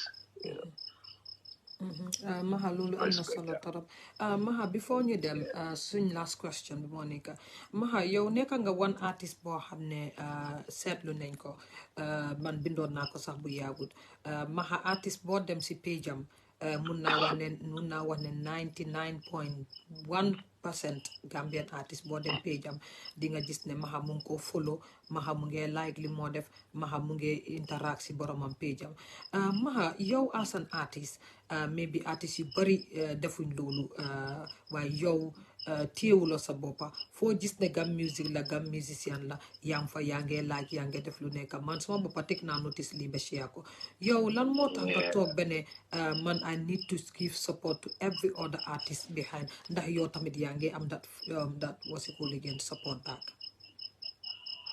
Yeah, man, I love music and then I love my country. And I love to see my country in progress.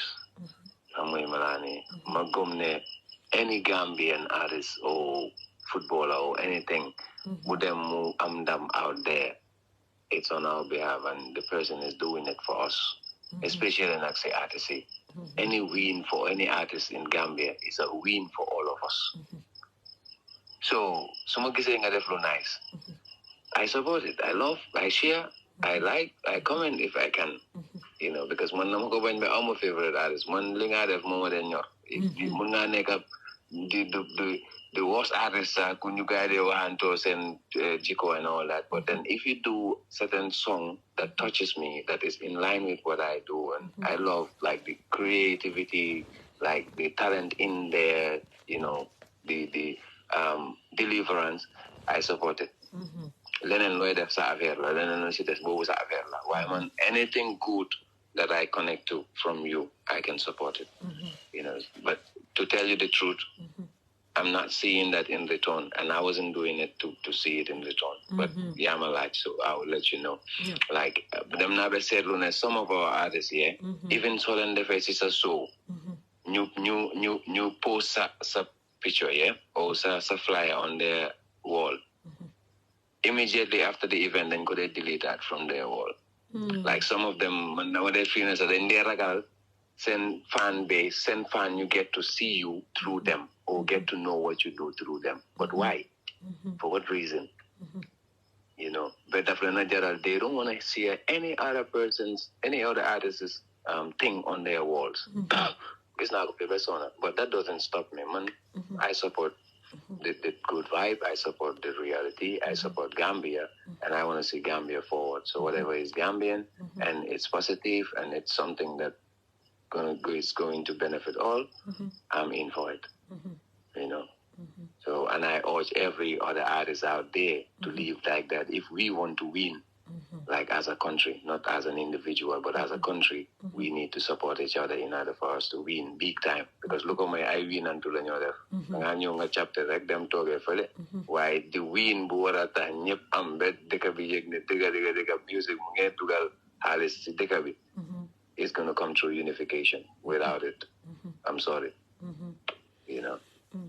Maha loolu am na solo torop loolu dafa nekk loo xam ne ñu bëri seetlu nañ ko du man rek te again tamit nit waxtaanee na ko tamit si gannaaw ne Maha foo ko gis rek mu ngi support Gam Music ne moom Gam Music moo ko ñor to be honest congrats and bravo to you moo laa woon rek ne xol bu set rek pour yow ak keneen ak keneen ak keneen Maha balaa ñu doon dem ndax dañ bëggoon a xam ne am nga dara loo xam ne tey moom nga saani si show bi bàyyi ko fi pour everyone inspiration or a message that you want to send to everyone out there loo xam ne bëgg nga ñu déggee ko from Maha tonight. Well, bolo rek jàppale wante, and then man, especially on the other side, ñu bàyyi xel bu baax the type of message we sending out there.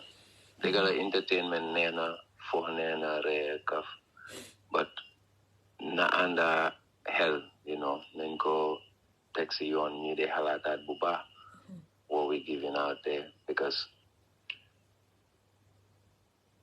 the younger generation nim nekk de demee is really really really crazy, and suñ ko seetaanee ñun mi am voice ñun ñëpp ñu noppi si nii rek like the next 5-10 years is going to be serious, and I can clearly see the signs. You know, so we as the musicians and journalists, promoters, DJs, whoever is out there and have a platform and have a voice, please, you know, be considering this, be considering Nekom. Jamono buñ tollu ni every age more than access to social media. You know, there are age restrictions to certain things, but there are always ways to bypass them and do whatever you want. That's jamono len tollu. So ñun mi nekk di feed our society with contents and whatever, in however we giving them, we need to be really, really careful, and we need to be really, really like mindful of what we giving out there, because it's always going to come back to us. Because nit ki soko sete sa boppa rek lo bugut nit def la ko, no bugut sa ay doom mel, you know, bu ko yaree doomi jàmbur, because next minute doomi jàmbur boobu nga yaree noonu bu màggee, who knows, sa doomi la moo tasee ci mbedd bi, and then ñoomi neen ñooy connect, and then they will give each other that same lifestyle and that same way of thinking, that same mentality. It's dragging us down a lot. tax na ba xale yu bëri fonkatuñ jànga. It's all about solo, rëy, dem party, drugs, those, and wherever they feel like it's making them happy for a moment. Because they are not hearing, more of encouraging words and conscious vibe that they can listen to and change their styles or change their ways of thinking towards the future. So man, Lee Manko urge all musicians and all DJs and everyone out there who's on a platform, Nendi Sega Bubalu your push. Be it music, be it video, be it watan, Nendi Sega Bubalu your push. Because definitely it's affecting us big time. So not to take much of your time, that was a little thing that I always wanted to say, and I shall always be saying it whenever I have the chance to do so. Then japale one day, and then be there for each other, and inshallah we shall make it big time.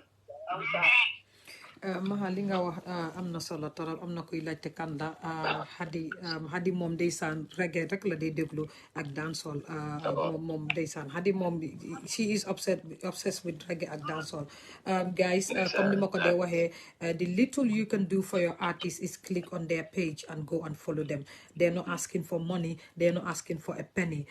Click on Mahaa's what's it called again, maa ngi tag page am bi si kaw. Click on it and follow his page. The little that you can do again is when he does something nga share ko. Yaa ngi am friends yoo xam ne follow wuñ ko ñu gis ko follow ko. Yaa ngi am ñoo xam ne outside dan leen ñàkk leen wala nu mu tudda beneen dëkk la nekk wala tubaab leen ñu introduce Gam music to those people. And the little you can do again for your Gambian artist is go and search for Mahaa the Hamma on YouTube and subscribe on his YouTube channel. Our Gambian artists are not asking for finance. Suñ ne support meanul ne dañoo nekk di wax ne jox leen ñu xaalis ñu dugg ko suñ poos wala fay leen suñ music.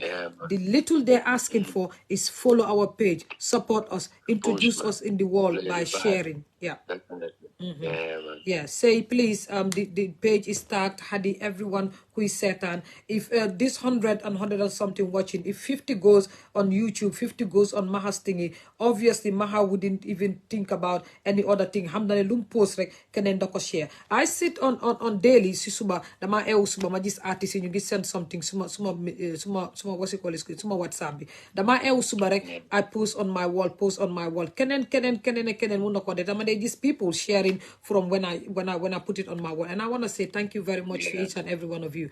Déglu story tey Mahaa xam ngeen lu artiste bi dunda ak li moo dunda nii du sax pour ñu mu toogaat fii di wax ne Ghanaian yi ñoo ma support. Imagine Ghanaian di ko support ba share ko seen page muy am 300 and something thousand view 400 and something 100 and something thousand view. We can do it for ourselves, we can do it for our people. Mahaa ma bàyyi la nag balaa ngaa dem nga woyal ñu tuuti ba pare ñu doog a dem. All right. Jigéen waaw boobu laay request sax man droit de la femme aka maa bëgg a jigéen ku woyal jigéen taxawal jigéen maa yoo xamuloo sax okay mu ne ko na la leer ne yaa fi gën yow mi jigéen na la leer ne yaa fi gën ndax budul woon ak yow fu nu jëm na ko leer ne moo fi gën yaay booy moom mi jigéen nooy na la leer ne yaa fi gën ndax budul woon ak yow fu nu jëm yéenay sunu yaay ay dëgga bàjjen tante yumpaañ ak maama booy rakk mag wala waay xarit soppe fan wala sax àndandoo kuy metti ñooy njëkk teew te bu neexee ñu langal la géew suñ la jayee be nga bew na nga xam ne ku ñu masa faral nga xew kon na la leer ne yaa fi gën ñoo fi gën yow mi jigéen ooy na la leer ne yaa fi gën ndax budul woon ak yow fu nu jëm second verse mu nekk Mahaa balaa ngaa dem Say Touré mu ne feyaw ma mu ne nga woyal ko little bit of this song bi nga woyal the disabled people mu ne just a tip of it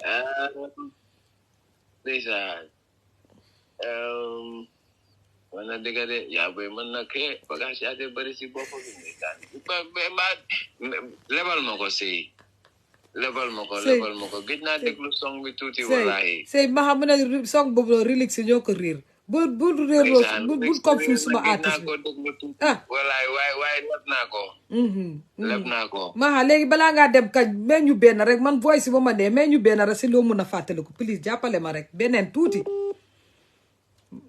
du ma dee as artiste yu woyaat beneen de waaye Mahaa mii non li dafa neex waaye jigéen la yàlla suturaal sànga ko Mahaa même ma tuuti rek si balaa ngaa dem beneen wala nga indiwaat jigéen ma bëgg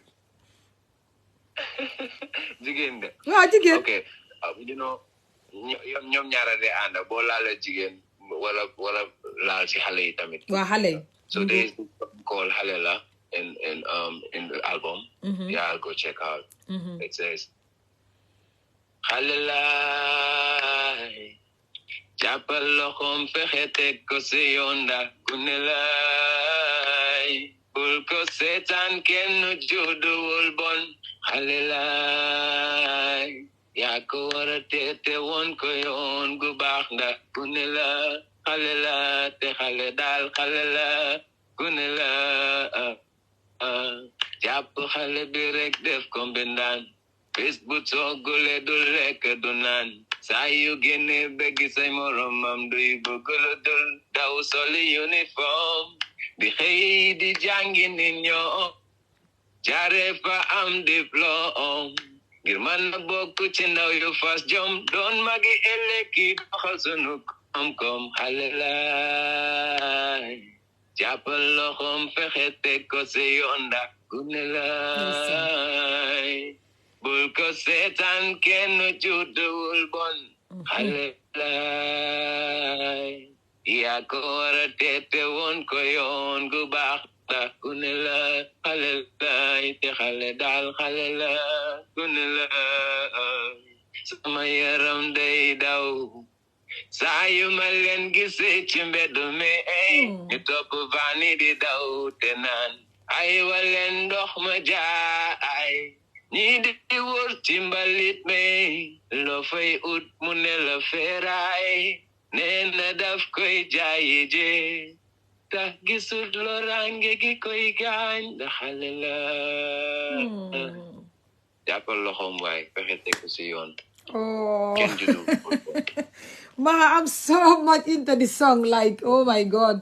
Ndeysaan man li ma def Mahaa si album bi Mahaa send ma album bi guys stream ko send ma album bi suba ma post ko guys stream ko please iTunes mu ngi these yeah it's all there on all the digital platforms definitely send ma ko please send a link to it. Send me the link and I will share in stream ko guys I think that we should have a night boo xam ne comme Saturday night ñu pick benn musicien rek mu ñëw jox ñu acoustique bu nee xam nga boost up xam nga jox ñu that vibe Mahaa yaa ngeen war a try yooyu tamit ñu am guddi boo xam ne da ngeen a toog jox ñu acoustique boo xam ne dina am solo de yéen fii hot sit ruumo rek da ngeen ñu war a riri si ruumo yi sanga suñ yaram yi Aji's Corner sanga ko indi new vibes waaye xaaral dañoo def mooy next year moom dañoo indiwaat something loo xam ne it involves gam music ngeen ñëw toog wéyal ñu tuuti introduce seen new songs I think that would be nice because my cousin once said ne dafa bëgg ma de react to new Gambian songs that would be nice am na koy texte ron mu ne fiyaaw ma leen rek so dafa ni dansal lu moom mu ne fiyaaw waaw Mahaa léegi gis nga Mahaa yow yaa nekk di only musicien bu fi woy ñetti woy sax Mahaa dooral dancehall bi rek man dama bëgg a musique suma xool Mahaa dañ doora boobu mu ne easy skanking man a top ranking if me a don Simon them a the juice run go give them the news say the dance and you fi collect the juice when me say easy skanking man a top ranking if me a don Simon them a the juice Run go give them the news. Say the dance and if you collect the juice. Tell them the Hamma back again. Me no in a summer lyric album. I hit them with the grammar. Rise up the banner. White them a follow me no in a drama. Hit them like the Tama guy. The Paraman Negisa Gwintara. If a style and topic me bada.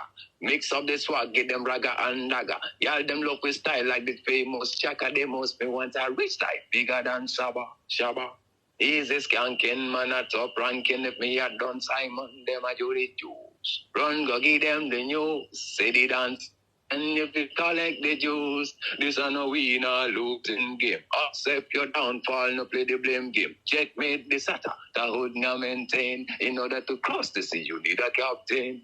Not just any captain, but the one we know the sea. And how to navigate to your destiny. Divert the rocks, bypass the navy. Not the one we go and get you lost in sea. Easy skanking, man at top ranking. If me a done Simon, them a jolly juice. Look up on the chest, that.